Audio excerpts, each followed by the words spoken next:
Kia ora, good morning everyone, Richard here, welcome back to the channel. Today we are looking at the longest full frame lens that Panasonic has ever made. The Lumix S 100-500 f5 to 7.1 OIS. This is the first full frame super-telephoto zoom lens from Lumix, and the 5x zoom range is also one of the biggest for a Lumix S lens, only second to the Lumix S 28-200. So in this review, we'll have a look at the image quality of this lens, and I will share with you my real-world shooting experience, including a few surprises that I found as well. So let's get started.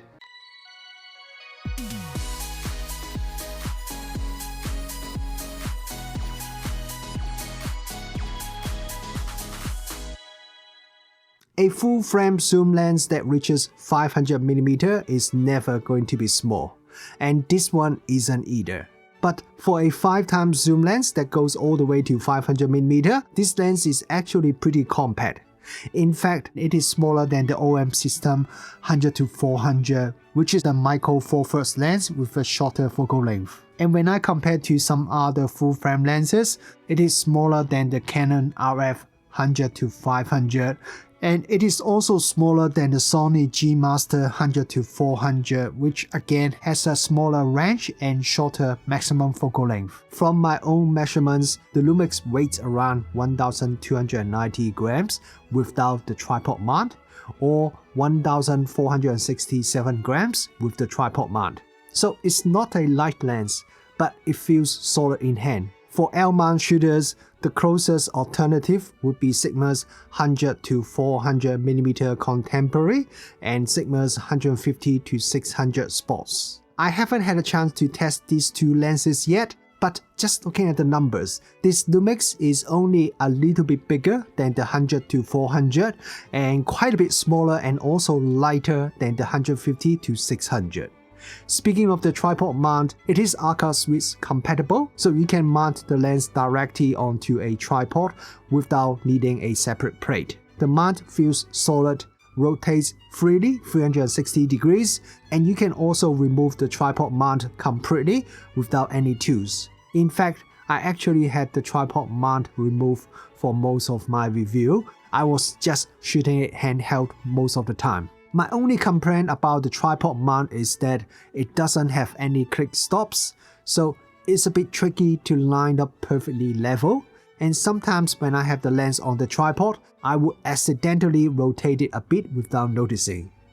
It's a fully weather-sealed lens with multiple rubber gasket. It's freeze resistant down to -10 degrees Celsius or 14 degrees Fahrenheit. The front element has fluorine coating to help repel oil and dust. And like other recent Lumix lenses, the front markings are in great color, so you won't see reflections in glass or windows when you are shooting. The front filter thread size is 92mm.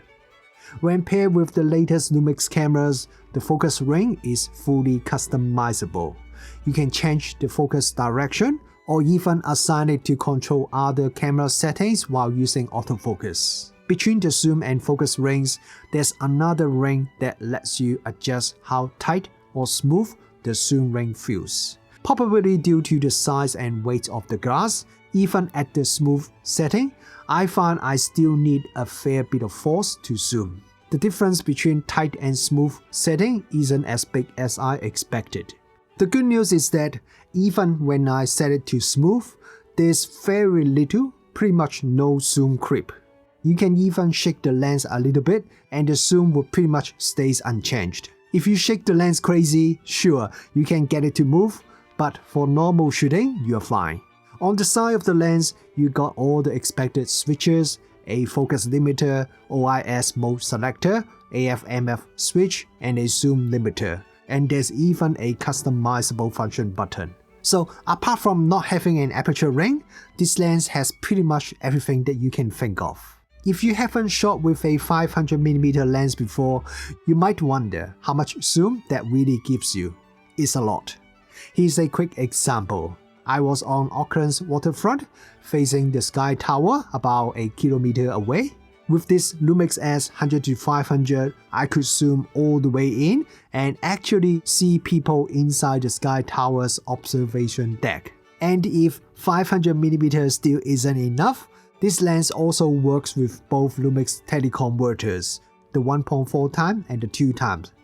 With the 1.4x teleconverter attached, you can get 700mm maximum focal length. With the 2x teleconverter, you can push it all the way to 1000mm. Very impressive reach for a lens this size. At those focal lengths, there are a few things to keep in mind.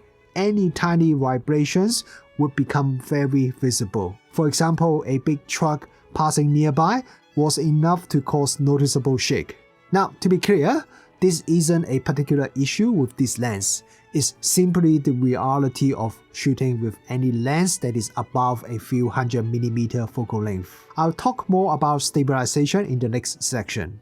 And if 1000mm still isn't enough, the latest Lumix bodies offers hybrid zoom for even more reach. For example, with the S1R2, you can go up to the equivalent of 2098mm when you are recording video in 4K resolution.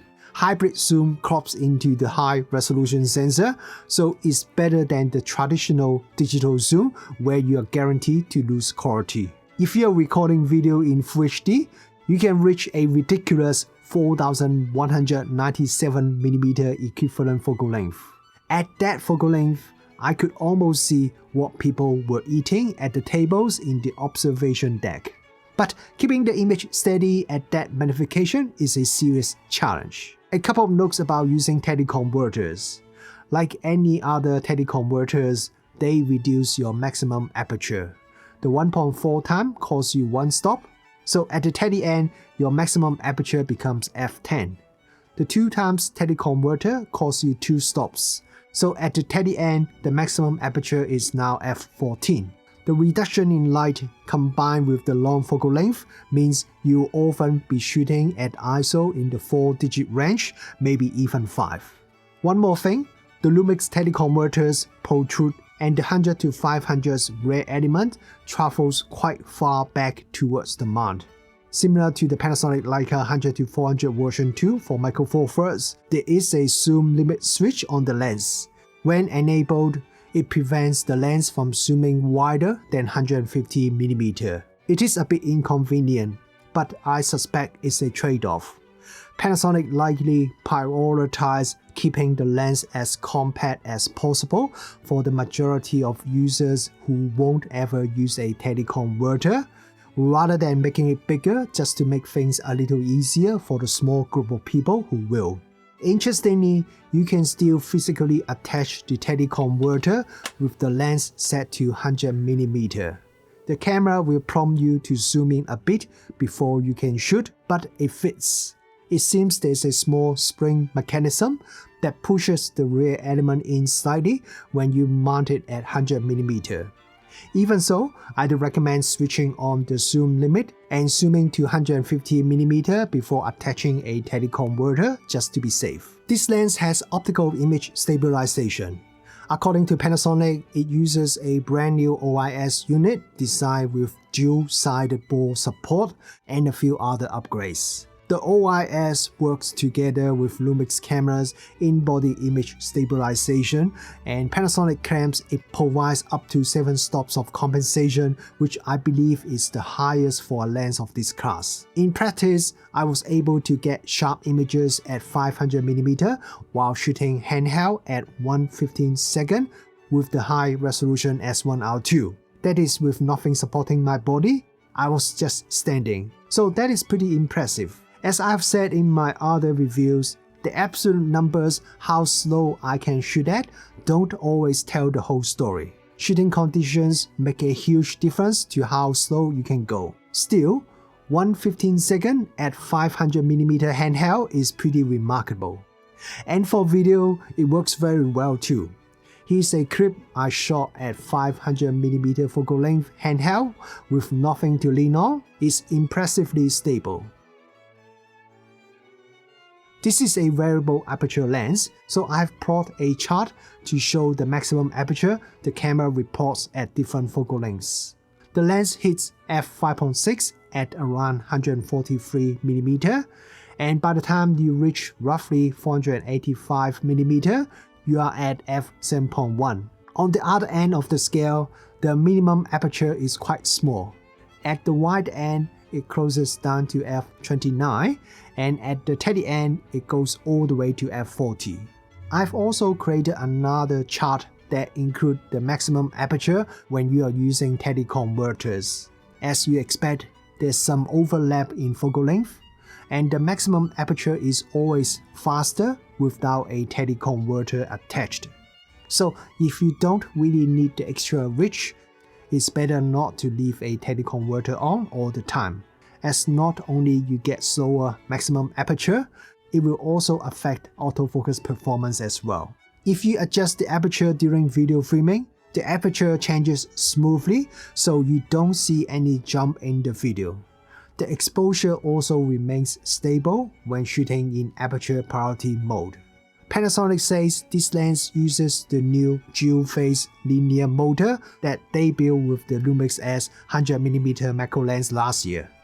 This new autofocus motor keeps the lens more compact while still delivering plenty of power. It also uses Panasonic's latest optical encoder, which is designed to provide more stable performance and higher resolution feedback. In practice, I found the autofocus performance to be pretty solid. When shooting photo, it's quick and very quiet.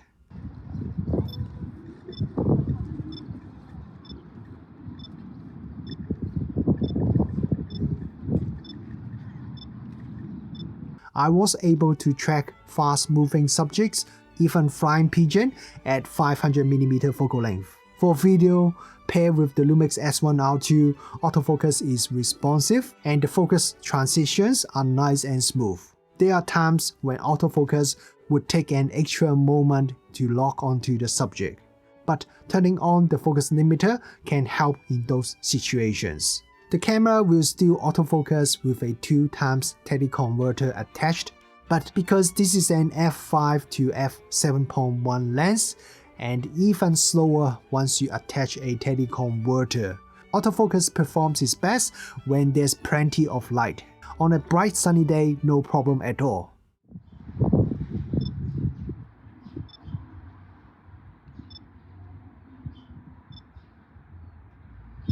But even on an overcast afternoon, I noticed the autofocus can sometimes slow down quite a bit, even though it was still daytime. The lens also appears to be parfocal. When I zoom in from 100mm all the way to 500mm, I didn't notice any noticeable focus shift. Focus briefing is also kept to a minimum. Here is a quick test I've shot at 500mm. There's virtually no visible change in framing as focus moves, which is better than I expected for a zoom lens in this range.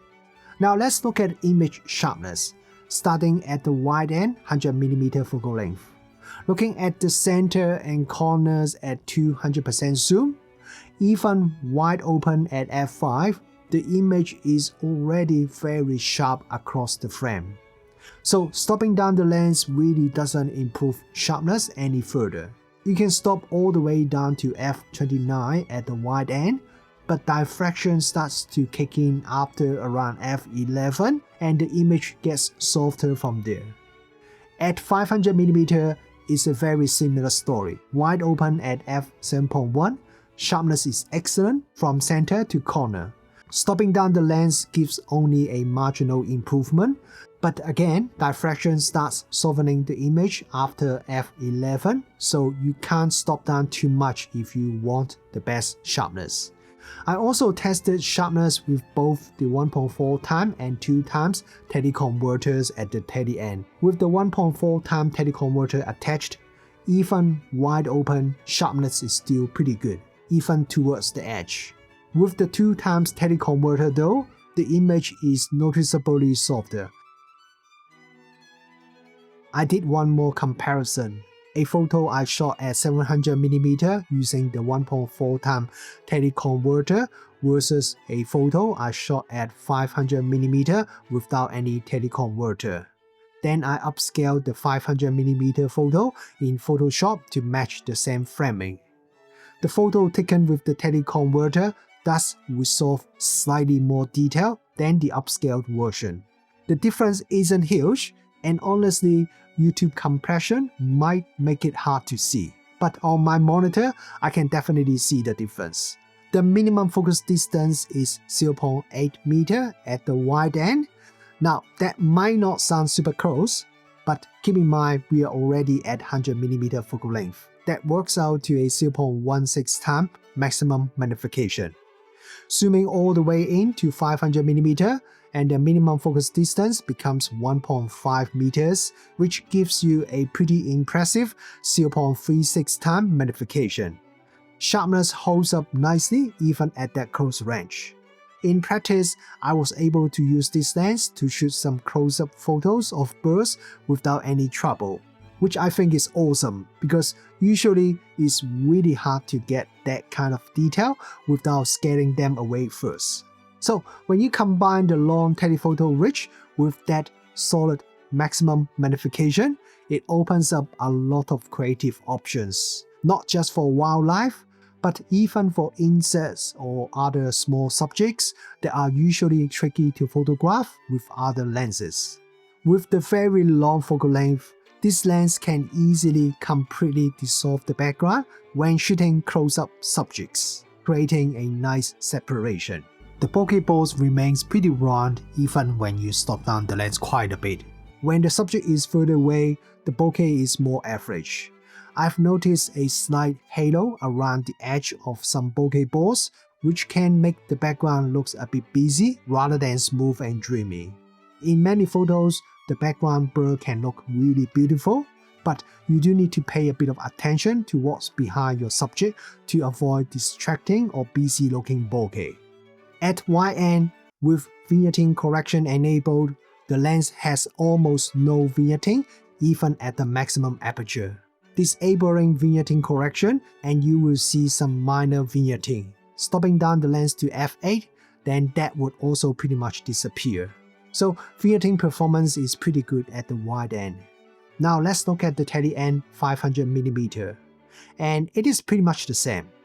With vignetting correction enabled, there's virtually no vignetting even at wide open. Without vignetting correction, there's some minor vignetting at wide open, but that quickly disappears as we stop down the lens a bit. Chromatic aberration control appears to be very good. I see very minimal amount of color fringing in my real-world photos. Even high contrast photo like this, there is virtually no color fringing.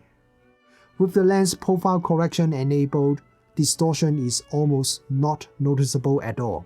If you disable the profile correction, then I see a bit of pincushion distortion at some focal length, but the amount is still quite minimal.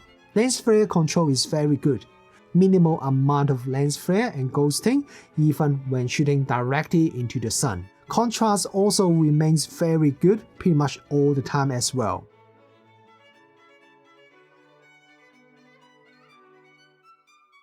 Now let's look at Sunstars. Here is a set of test photos I shot at 300mm focal length.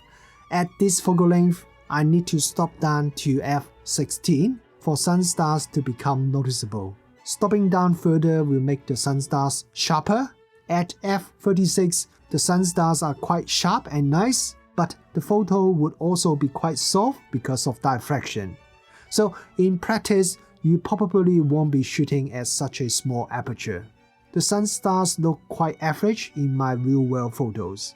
It's been 2 years since Panasonic first announced this super-telephoto lens on their roadmap. After such a long wait, this Lumix S 100 to 500mm lens has finally arrived. While Sigma already offers 2 super-telephoto options for L-mount users, for Lumix shooters who want to stick with Lumix glass, this is the first Lumix L-mount super-telephoto lens, and the wait seems worth it. Image quality is very solid overall.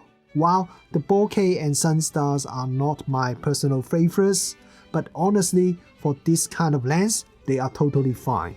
Everything else performs really well. Very good sharpness, low distortion, minimal chromatic aberration, and strong close-up capability. Autofocus is fast, at least when there's enough light. Yes, like any super telephoto lens that isn't priced and weighs like a car, autofocus performance drops in low light, but that's not unique to this Lumix lens. The relatively compact size and effective image stabilization makes this lens very handheld friendly, which adds flexibility when shooting birds or other wildlife. It's still not a small or light lens, but for a full-frame 500mm lens, it's already better than I thought it would be. Even if you don't shoot wildlife, the super long focal length lets you create images with that crazy compressed perspective, which can give your photos a very different look. For L-mount users, the main question is, do you go for this Lumix S 100-500 or a cheaper Sigma super telephoto alternative? I haven't tested those Sigma lenses myself, so I can't say which lens is better. But looking at the specs, the Lumix offers a few advantages that the Sigma cannot match. But what about you? Which super telephoto lens would you choose and why? I'd love to hear your thoughts.